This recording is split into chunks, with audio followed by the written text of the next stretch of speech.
There's a distinction between vibrations and frequency. Vibrations is location of energy in the body. It is okay to lower vibrations in the body. It is 100% okay to do that. Anybody who tells you that is full of shit. What you're doing is raising your frequency permanently. The more that you build upon your temple, the more that you do sacred secretion, for example, you're raising your frequency. And the frequency is super crucial because that's really what everybody's trying to get at. Vibrations is just where the energy is located in the body, and it needs to go low sometimes. Eating meat is just an easy cop-out, or having sex is an easy cop-out. But there are other better ways if you want to look into how to ground yourself, ground your energy, more like red light therapy or going out and walking barefoot in the grass. Yeah, go in nature. It's about direction, I think, is what you're getting at. And it's about intention. Not actually slowing it down. And it's about intention as well, because, you know, the intention of you bringing that energy down is to heal all of the lower chakras of the body so that all of your chakras are aligned, all of those energetic points of the body are aligned. And if you don't go down and give to those lower parts, you are just going to fuck your life up. And that's why you see a lot of people who are on these strict diets and they don't do well. Honestly, it comes down to, again, intention. These people, they're so angry. We don't want violence on anybody. We know who the bad people of the world are. Like, really, everybody calls them reptilians or something. If you're calling them reptilians, I'm sorry, you got to do a little bit deeper digging. You're looking at it from an energetic perspective. Yes, they're reptilians because they're the sons and daughters of the demiurge, and the demiurge enjoys taking a snake-like appearance. What that generally means is that they're in the lower chakras, they're in the lower energy. Nobody can show me evidence or proof of a real reptilian, because that's not what they are. They're a nickname for basically Sabadian Frankists. But again, coinciding with what I said earlier, I'm not saying it's Jews, because it's not Jews. You got to call them what they are. They're Sabadian Frankists. Frankists are people who lie and they manipulate and they try to destroy the world because they want to invert the world. Everything for them is about making things physical. That's why Israel is a place when it's not supposed to be a place. It's supposed to be a form of consciousness. But this isn't about the Middle East. I'm unbiased about that specifically. It's just, you know, more of the fact of creating physical things. It's creating physical places based off of the fact that in the Bible there exists all these prophecies around Israel, and Israel is Isis, Ra, and El, and it's supposed to be a state of consciousness. It's not supposed to be a state of authority or a place. Not that the people of Israel today are to blame for that, or that they don't have a namesake there, but I don't even care. I'm Jewish and I can say whatever. But what I just said is 100% real. These people are creating physical things, and they're trying to make people believe physical raptures and Armageddons when everything is really in line with the metaphysical and the spirit. All of this lines in with what we've been talking about with these people. If you want to believe in reptilians, you can believe in reptilians. I'm not saying aliens don't exist by saying that. I'm saying reptilians, I believe, is just another psyop. I'm going to get into another psyop that I think exists. Flat Earth. I'm sorry. I'm saying it. I think Flat Earth exists as a psyop. I'm making my claim. I think it is well poisoning. All right, I just want to, Matt's kind of gotten into this a little bit. I just want to say my 2 cents about the whole Flat Earth thing. I do not give a shit what the actual shape of the Earth is. We've said this. Because, for me, my angle of it is, for all intents and purposes, for you as a human living on this planet in your day-to-day life, the Earth operates as if it's flat.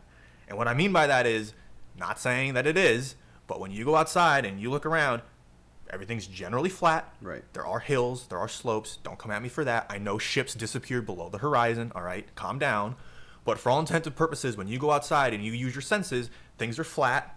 The sky is a dome over your head. The sun and the moon, and the stars for that matter, rotate and revolve around the night sky, and it looks as if you could imagine them going underneath you and then coming back around. That's what you see. And all this fancy, awesome astronomy, NASA information, oh my God, I love the science. It's great if you like it for better understanding your place in the universe and the planets and everything.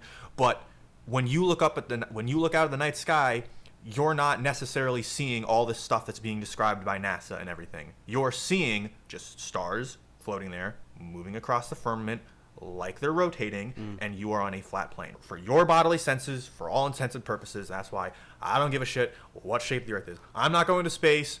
I don't jet set around the world and have to worry about the Coriolis effect and the curvature of the fucking Earth and all that shit. Yep. I don't have to worry about that. Most people don't have to worry about that. So for all intents and purposes, the Earth may as well be flat. Right. And I completely agree with what Rich said. We don't care what shape the Earth is. I'm going to explain why. I've seen the CIA stuff where it says a flat Earth. I've seen all the pilots and how they fly. I've seen all the ship stuff, and this is the one thing I want flat Earth people to address. If you can address this, then good for you. Then maybe you can prove it. But if you can't address this, then it just goes to show that there's further well poisoning. And again, we don't fully believe in a round Earth either. We hate NASA. Just saying that out loud. Like we enjoy a lot of the stuff that they have been able to give, although we don't think it's probably been anywhere near as close to as much as everybody thinks.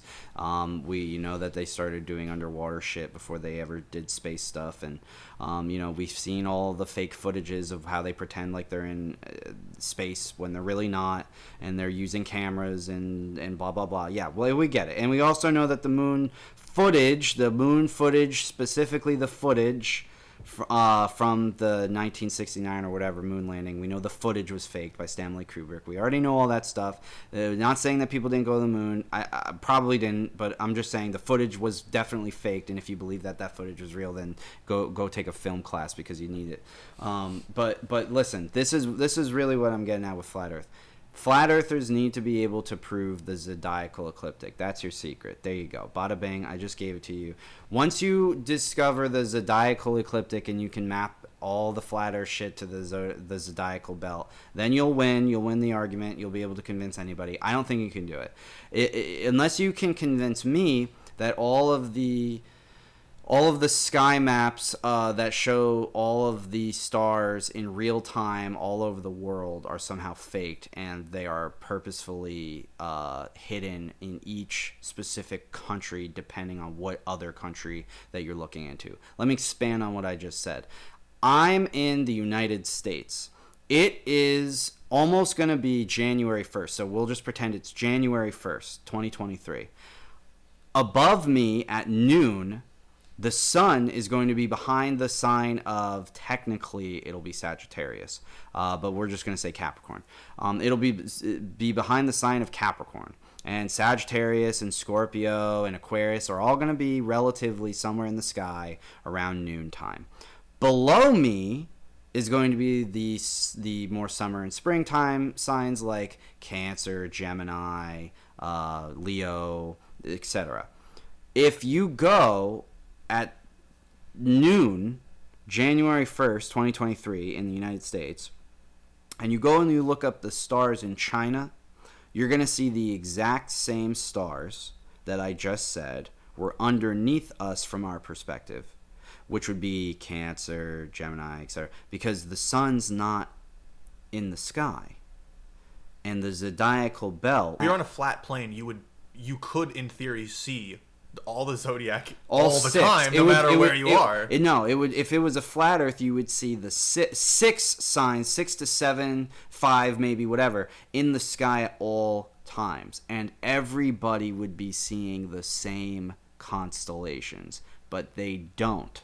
And you can go and you can track this, and you can go look at other countries and find that, yeah, the zodiacal ecliptic, based on using our senses by looking up into the sky, shows us that the stars change dependent on where you are at what time. So noon United States is like, let's just say it's midnight in China.